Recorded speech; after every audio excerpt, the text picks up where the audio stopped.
What's up everyone?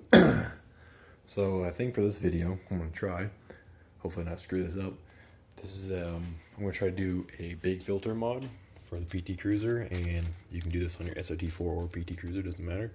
So what I got is basically a Mustang oil filter, which is HP-3001. There you go. And you don't need 3 of these, you just need 2 because your car already comes with one on it. But these are the gaskets that go between the cooling block. So what we're going to do is block off one part of it. And actually, that reminds me, I have a NPT pipe tap I need to figure out what I do with that. Oh, okay. Well, so I got longer screws or bolts, and then I got 2 different kinds of washers, so I'm not sure which kind I want to use. There's a flat washer and a lock washer. I'm going to try the lock washer, see if it helps. But basically we're going to stack these gaskets, all 3 of them, because I'm going to get rid of my factory one because it's old, and then put the 90-degree neck on and then bolt this to it.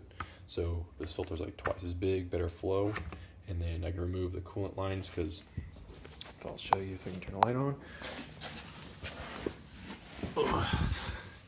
This thing is just kind of a mess. It's leaking everywhere. The hose is falling off. You can see right there, it's just not good. So I'm gonna get rid of that, put a big filter on it because it needs it, and see how that goes. So I'm gonna try to document how to do this because it should be pretty easy otherwise, because I think you just need to basically pull out the thing holding the filter on housing on normally with like a T25 or T55, I can't remember, Torx bit, pull it out, bolt this stuff on, and then block off the coolant lines, because you don't need that crap when you're, you do not want to leak all over the place. But I need to find a little NPT thing, so alright, I'll update this video a little bit. Alright, I found it. So there you go. Just going to tap that into the block, I believe. And I'll put all the part numbers in the description, and I'll include the sizes of these screws and all the bolts here. I think cost-wise, it's probably just cheaper to buy the kit from anywhere else, because I think this came out to, so 12 bucks. These were $12 a piece, so that's like 36, and then like $1.20 and $1 for this. So I think altogether it was like $40, and it's $50 shipped or something from other vendors. So not really worth it. I mean, other than, I think the only benefit I get is I get 3 new gaskets instead of 2. And then, because when you get a kit, you get 2. You use your stock one that's already in the car. So I get brand new everything. So in this case, it's cheaper had I not bought another one. So it'd been basically 20 bucks saved. But you know, if it's really that much effort, because this is from a hardware store, this is from Amazon, these 3 are from Rock Auto, and this is from Amazon too, I believe. But yeah, so take that if you will. All right. Okay, so just got done treating the oil and got these lines off here. So these are the cooling lines, if it will show it. So that one came off pretty easy. As you can see, it was kind of bent. Hence why it was kind of leaking oil. The top one though, you know, from being on there so long, didn't want to come off so easy, so I had to slice it a little bit to get it to come down. Now I'm hoping I don't have to really use it, but one of these I know you have to block off. The other one you put like a 1/2-inch plug in it, basically. You just shove it up in there and clamp it down. So I'm gonna take these bolts off here, which is probably gonna pour more oil into here, which is fine, and then take this off. And behind this oil filter, there's like a hex inside the housing, which I'll show you later. You put the you put something into it and untighten it, and then this housing comes off this neck, and from there you can bolt the neck back on with more gaskets and scoots this further over, thus you can put a bigger one of these on here, and then you don't have these leaky, messy coolant lines all over the place. So gonna get that done. Alright, now that I'm done making a horrendous oily mess everywhere because of this, if you look down in here, turn the light on.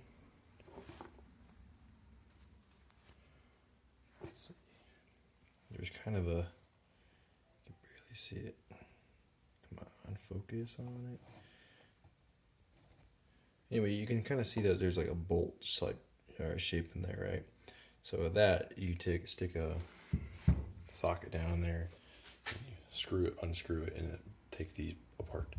So I'm gonna remove this cooler from this neck and then put it back on, and then figure out all the coolant line stuff. Okay, I got the cooler off there. So all I do is take this H12 Harbor Freight impact socket, put it on a small impact and blew it off, pulled it out. Then I just basically popped the cooler off it and cleaned it. So this is ready to go in the car now. And got the oil filter just sits on this housing now, screws onto this. And I'm just gonna bolt this back on. Cool. Okay, I got the 3 gaskets in there. It will focus, come on. So yeah, 3 gaskets, lock washer under each bolt, and really sturdy. So I'm gonna go get the filter and see if it bolts on, and then I'm gonna, one of these needs to be basically just, you put like something to block the coolant off, and then the other one, there's actually a something you need to unbolt from the block and tap that NPT, ½ inch or 3/8, whatever part number I put in the description to block it off. But I'm gonna go grab the oil filter and see if it screws right on. Alright, got the big filter on.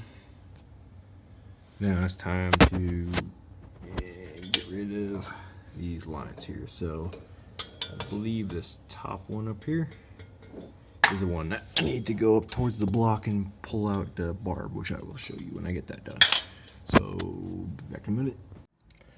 Alright, got the plug out of the block, which was this sucker.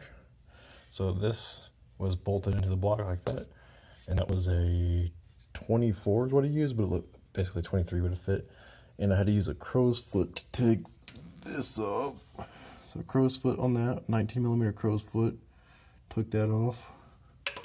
Then I had to use a 24, take this off, and now I'm going to put the pipe plug in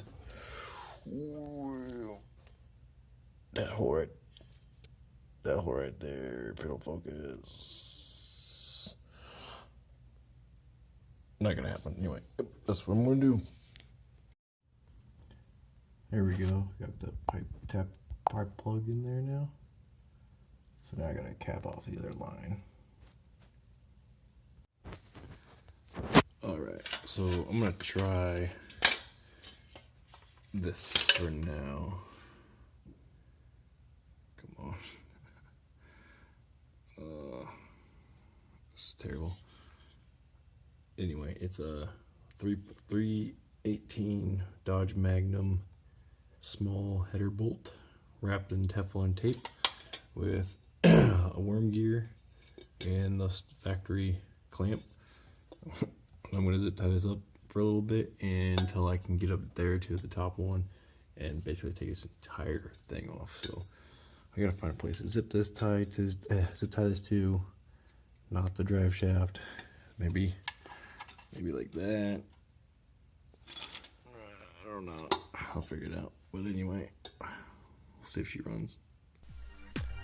Okay, because I'm such a big dodo, I never really recorded a finish or an ending to this video, but I just want to let you guys know that so far it's been working great. I actually recorded this stuff in this video, let's see, about 4 months ago, and I've been driving around and driving the car pretty far. The car hasn't overheated, the oil pressure's great,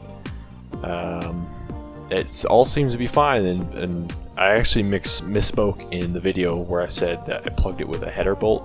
I meant a head bolt. So there's just a head bolt shoved into the coolant line right now, and it's worm gear clamped down. It seems to work great, hasn't leaked at all.